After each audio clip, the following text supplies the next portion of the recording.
Hello guys, good afternoon. Welcome to my vlog. Happy Tuesday sa inyong lahat. Ayan, alas 3 na po ng hapon dito sa Hong Kong. At ako'y nakaupo dito guys habang inaantay si Sophie kasi 3:30 yung pick up namin. Pero meron pang 15 minutes kaya naisipan kong gumawa ng video habang ako'y nakaupo dito sa gilid ng kanal. At habang ako'y umiinom ng aking juice. So, ayun guys, meron ako sasabihin sa inyo. Paggabi, bigla nanonood ako ng mga news sa Facebook. 'Di ba pag ina-scroll mo yung short, marami kang mapapanood doon. And then habang ako nanonood, meron akong natanggap na notification na sabi suspended ang aking Facebook account. Sabi ko, "Ha, bakit?" And then nung ino-open ko ng ganun, hindi na siya ma-open. And then sabi doon na kung gusto mong mag-appeal ka within 180 days. So nagpunta agad ako doon sa appeal and then nagpasa ako ng mga yung documents para siguro malaman nila kung sa akin account nga iyon. Sabi ko sa isip-isip ko, Diyos ko, hindi pa naman ako nagsasahod dito sa Facebook, pero bakit parang kung baga sa YouTube na demonetize. Kaya yun, nag-appeal ako agad-agad, nagpasa ako ng ID ko para siguro malaman nila kung talagang sa akin yung account na yun. So sabi, magantay daw ako ng 28 hours. So hanggang ngayon hindi ko pa magamit yung aking Facebook. So inaantay ko kung kailan magiging okay at kung ano na naman ang sasabihin nila. Ay nako, Diyos ko, hindi pa nga ako nagsasahod dito sa Facebook, pero ayan, na tayo na wala naman ako. Ano kaya ang ginawa ko sa Facebook ko na nakita nila na hindi ko daw sinusunod yung rules ng Facebook or ni Meta. Sabi ko nga, ano kayang ginawa ko? Nag-upload lang naman ako ng video. Or siguro kasi pag mag-comment ako, tuloy-tuloy yan. Parang non-stop ako mag-comment. Pero sa iba't ibang mga content creator. Kasi pag wala akong ginagawa, yun yung ginagawa ko. Tuloy-tuloy ako nagko-comment. Pero di ko alam kung yun yung dahilan kung bakit nila ako natanggal sa Facebook. Tapos kung hindi ka naman mag-a-appeal, i-delete na daw totally yung Facebook account mo. Kaya ayun, nag-appeal ako kagabi, nagpasa ako ng mga documents para makita nila na talagang sa akin yung Facebook na yun. So ayun guys, dito ako nakaupo.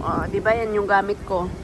And then dito naman hihinto yung school bus nila Sophie. Kaya lang wala pa nga.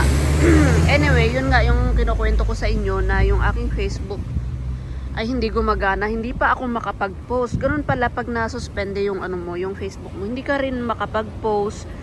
Wala kang pati Messenger ko hindi gumagana. Ay naku, Diyos ko, hindi ako maka-message. Ang dami ko pa namang mga mini-message sa sa Messenger. Lalo na sa Pilipinas, Messenger ang gamit namin.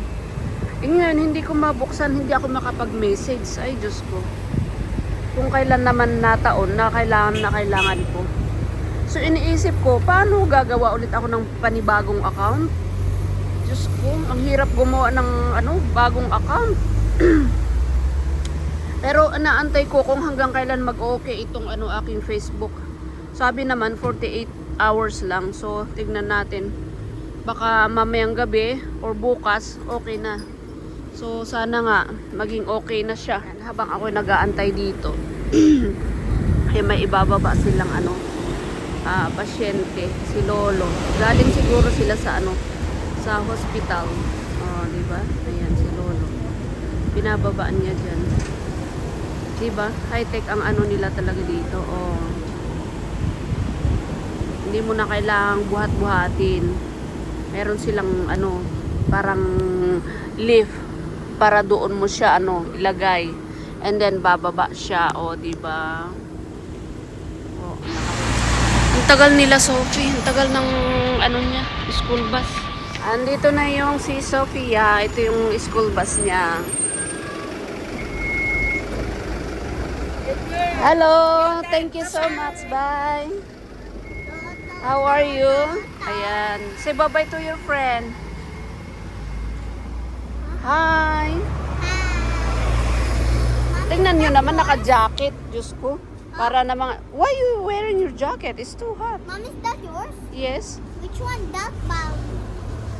All is mine. Is yours? Okay, you give me your bag. Sandali Is lang that guys yours? ha. At Is tulungan that ko yours? muna siya. Huh? The Yeah. bag? Alam nyo guys, pag mother ka talaga, ang dami mong karga. Naidagdag pa tong bag ni Sophie, ang bigat-bigat. Ang dami ko pang karga. Ah, parang punong kahoy na maraming sanga. Diyos ko. 4 kaya itong aking dala. Pinabitbit pa ni Sophie ang kanyang bag.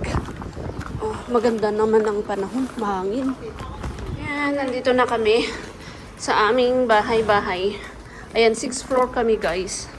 Tapos kung makikita nyo, ayan, dyan yung baba na lagi-lagi si Sophie naglalaro dyan pagka ganitong hapon na. Puti na lang hindi umuulan. Alright. Pasok guys, ayan, andito na kami sa bahay at ayan, kanina nga sa market, meron ako nakitang mangga. Dalawang mangga is $15. So, ito, binalatan ko siya pero hindi siya hindi siya crunchy, malambot na. Ayan, ito yung mga binili ko sa sa Donkey Donkey. Ayan, Donkey Donkey na shop. Ayan, alam nyo ba yan guys? Yung paborito ng mga Chinese. Tapos ayan, chicken teriyaki. Tapos ito chicken din. Ayan, kinakain niya yan, chicken. Ako naman itong mangga, sabi ko sa kasama ko, kumain din. Ayaw niya. Ayan. Ayan guys, kain tayo. Ito na yung mangga. Tapos, ito yung isa guys, hindi ko na pa nabalatan. Ayan. Pangbukas naman. Medyo mahahaba ito. Kaya lang, baka pagbukas, siguro ilagay ko sa ref, para siya, crunchy. Ito kasi malambot na eh. Kain tayo guys.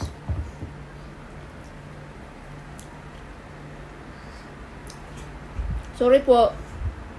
Maglalaway kayo dyan. Sophie, come finish your food.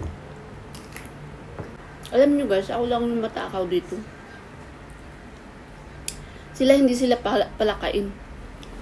Lalo na itong si Sophie, kaya payat. Saka lang kakain kung gusto niya. Hindi siya talaga yung mayat-maya kakain. Wala. Ayaw daw niyang lumaki yung kanyang tiyan. Alam nyo guys, pagka yung gutom na gutom ka, takam ka na gusto mong kainin lahat.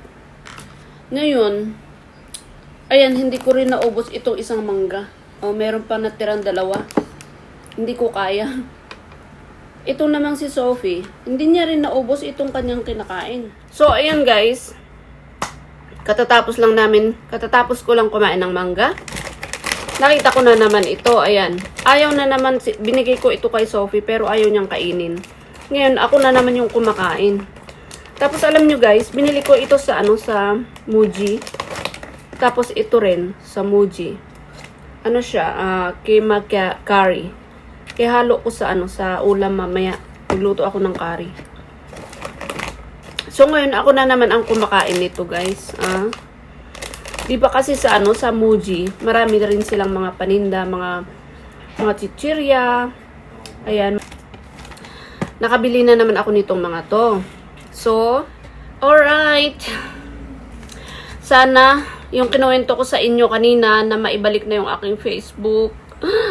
Kasi parang ang lungkot-lungkot ng buhay pagka walang Facebook. Tapos kung sanay ka pa naman pag pag free time mo, yun lagi ang inaano mo, Facebook, nasa Facebook ka kasi nga siyempre meron kang kailangang maki-engage ka sa mga kasama mong mga kasisi, ganyan. Kaya ngayon parang naninibago ako na wala akong Facebook. Alam nyo yun? Yung parang natalo ako sa bingo. Inaantay ko kanina umaga pa. Pero kailangan nga antayin ng 24 28 hours. Sana mamayang gabi okay na siya. At ma-scroll ko na rin yung aking Facebook. So, tignan natin. Sana lang. Pero I'm hoping. Kasi pati messenger ko, hindi ko magamit. So, ang ano ko ngayon, dito ako sa YouTube. Pero parang parang na-addict na ako kasi sa Facebook. Kaya parang ang lungkot-lungkot na wala akong Facebook. Anyway guys, wish me luck na bumalik yung aking account sa Facebook. Alright. Wala na tayong ibang pag-uusapan pa. Kundi, itong mga nangyayari sa buhay-buhay natin araw-araw. So, magiging title natin sa videong ito is My Daily Life in Hong Kong. Or, my daily vlog. Kasi vlogger tayo. Kaya kung ano yung mga nangyayari at kung saan tayo nagpupunta at ginagawa natin araw-araw, yun yung mga binablog natin. So, kagaya niyan, sinare ko sa inyo na wala yung aking ano bang tawag doon, na hack, hindi naman na hack kasi babalik din naman. I mean, nasuspende yung aking account. Ayan. Kaya, itong mga videos natin dito sa YouTube, ayun yung mga nangyayari sa buhay natin in our real life. Ayan. Kasi dito sa YouTube, dito sa aking account, yung mga nangyayari dito na ina-upload ko is totoong nangyayari. At totoong kung saan ako nagpupunta is andun ako. Ayun, yung mga totoong nangyayari araw-araw sa aking buhay. Ayan. Yun ang aking content dito sa aking YouTube channel. Kasi hindi lang naman hindi tulad ng mga ibang YouTuber na kung ang nila, needs nila, like pagluluto ang kanilang vlog. So yun, doon sila nagfo-focus lang sa pagluluto. Ako kasi yung parang personal life, vlogger, ganun, parang i-vlog mo yung kung nasaan ka, kung saan ka pupunta, ganyan. So, yun po ang ating ginagawa or mga parang lifestyle dito sa Hong Kong. Ayan. But anyway, ayan, dagdagan pa natin 'yan. Ikwento ko pa sa inyo ang mga hindi nyo pa nalalaman. At sana magkaroon tayo ng tamang oras na sa pagkukwentuhan ba. Sa ngayon, yan lang muna ang ating vlog for today. At sana huwag kayong magsawang mag-like, mag-share, or mag-comment naman dito sa aking mga video. At pag hindi ka pa nakasubscribe, mag-subscribe ka na rin. Ayan, thank you po. At magandang gabi, magandang araw sa ating lahat. Ayan, mabuhay! Bye-bye!